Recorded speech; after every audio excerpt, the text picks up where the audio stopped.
Olá pessoal, é uma grande alegria podermos nos encontrar novamente, ainda que à distância. Esses nossos encontros são muito importantes porque eles são oportunidade para renovar as nossas ideias à luz do Evangelho. E isso é sempre bom. A mensagem que iremos comentar hoje chama-se Jesus e o Mundo, está no capítulo 29 do livro Coragem. A autoria do Espírito Emmanuel, com psicografia do nosso querido Chico Xavier. Essa é uma mensagem muito bonita que fala sobre a nossa educação espiritual. Nela, Emmanuel fala sobre a vida na Terra como uma oportunidade de educação para todos nós. Assim, podemos imaginar a Terra como se fosse uma grande escola. Jesus como nosso mestre maior a nos ensinar as lições sobre Deus e sobre a vida.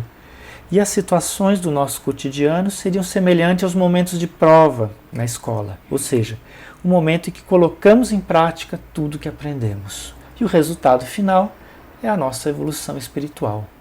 Superando as provações, nos tornaremos pessoas melhores.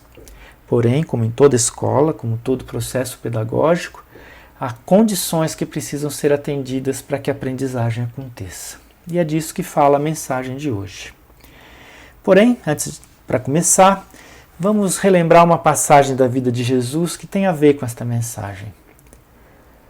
Conta o evangelista Lucas que certa vez Jesus estava com seus discípulos num lugar reservado. Então, ele começou a orar e todos fizeram silêncio. Quando ele acabou, um de seus discípulos se aproximou e pediu: Mestre, ensina-nos a orar. E em resposta a esse pedido dos discípulos, Jesus ensinou a prece que ficou conhecida como a oração dominical. Todos nós conhecemos, né? Pai nosso que estás no céu, santificado seja o teu nome, venha a nós o teu reino, etc.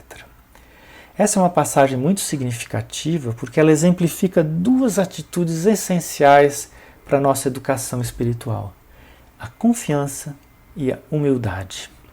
Vamos começar pela confiança. Lembremos que os discípulos eram pessoas simples, trabalhadores, braçais, donas de casa. Não havia ali pessoas cultas, importantes, formadores de opinião, como se diz hoje em dia. E, no entanto, ao pedido dos discípulos, Jesus lhes ensinou a mais bonita de todas as preces, a mais simples e, ao mesmo tempo, a mais profunda, e que ainda continua falando ao nosso coração passados mais de 20 séculos. Allan Kardec fala sobre isso no Evangelho segundo o Espiritismo. E a gente se pergunta, por que será que Jesus ofereceu o melhor, do melhor, do melhor aos seus discípulos naquele dia? E aqui entramos no tema da mensagem de hoje. Porque ele tinha absoluta confiança de que aquelas pessoas simples, aquelas pessoas humildes, tinham condições de aprender e se transformariam em servidores devotados do bem, convertendo o planeta em seu reino de luz, nas palavras de Emmanuel. Foi esta condição no futuro que Jesus desejou a seus discípulos naquele dia. E é isso que ele deseja a todos nós, trabalhadores da última hora que somos. Assim, na mensagem, Emmanuel nos fala: se Jesus não tivesse confiança na regeneração dos homens e no aprimoramento do mundo, naturalmente não teria vindo ao encontro das criaturas e nem teria jornadeado, caminhado conosco nos escuros caminhos da terra.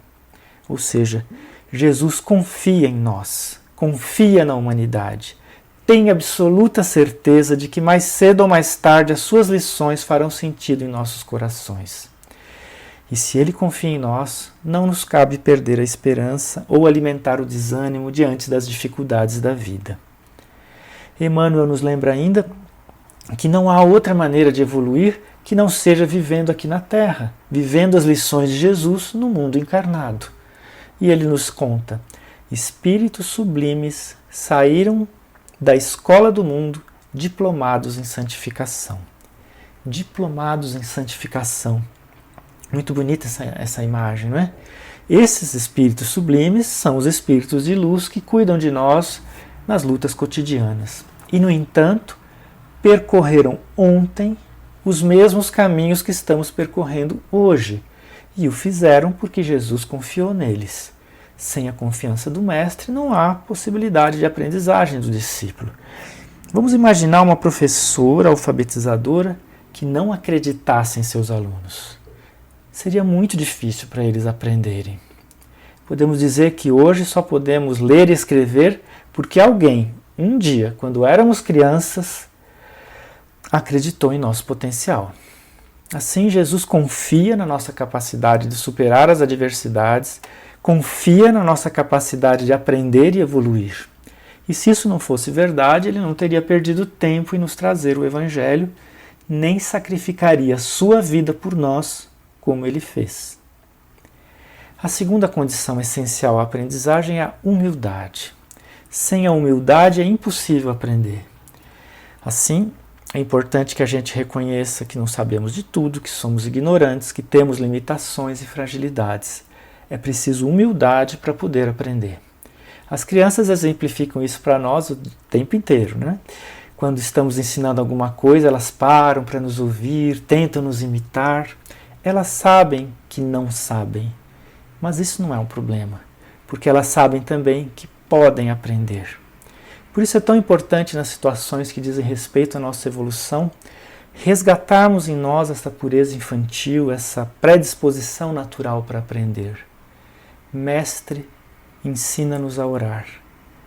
Essa é uma das lições mais bonitas de humildade do Evangelho, né? Quando o discípulo reconhece que não sabe orar, não sabe fazer prece e pede a Jesus orientação, ensinamento para realizar essa oração. Em outra ocasião, Jesus disse: aquele que se fizer humilde como esta criança, este é o maior no reino dos céus. Emmanuel, então, na mensagem, irá nos falar: não nos compete menosprezar o plano de aprendizagem que nos alimenta e nos agasalha, que nos instrui e aperfeiçoa. O plano de aprendizagem que ele menciona é a nossa vida aqui na Terra, com suas lutas e desafios. Então, podemos nos perguntar: se tudo aqui na Terra é motivo de aprendizagem, o que é que podemos aprender numa situação de doença do corpo físico, por exemplo?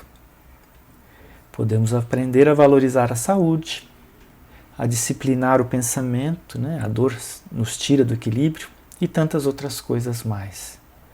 O que podemos aprender com a ausência de entes queridos? A confiar na bondade de Deus, a alimentar a esperança de um dia nos reencontrarmos com eles e etc. E diante da perda de bens materiais, podemos aprender a virtude da resignação, a aceitação da vontade de Deus.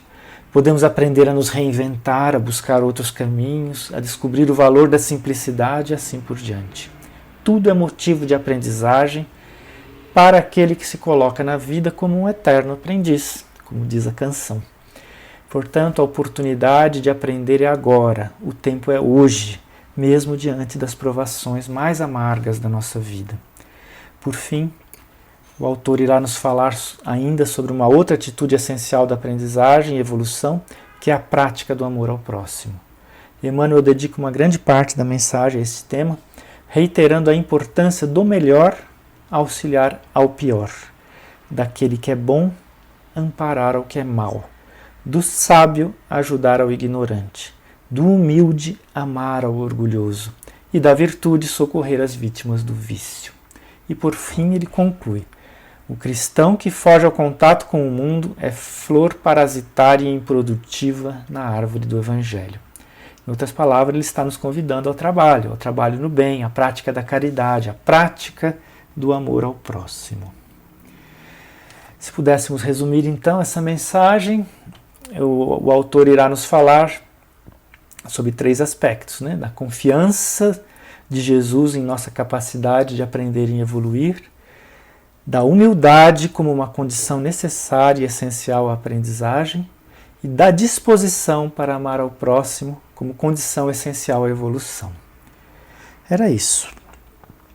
Porém, antes de eu me despedir, já que estamos falando sobre educação, gostaria de convidá-los para 2 oportunidades que estão sendo oferecidas em nossa casa, o Grupo Espírita Caminheiros do Amor.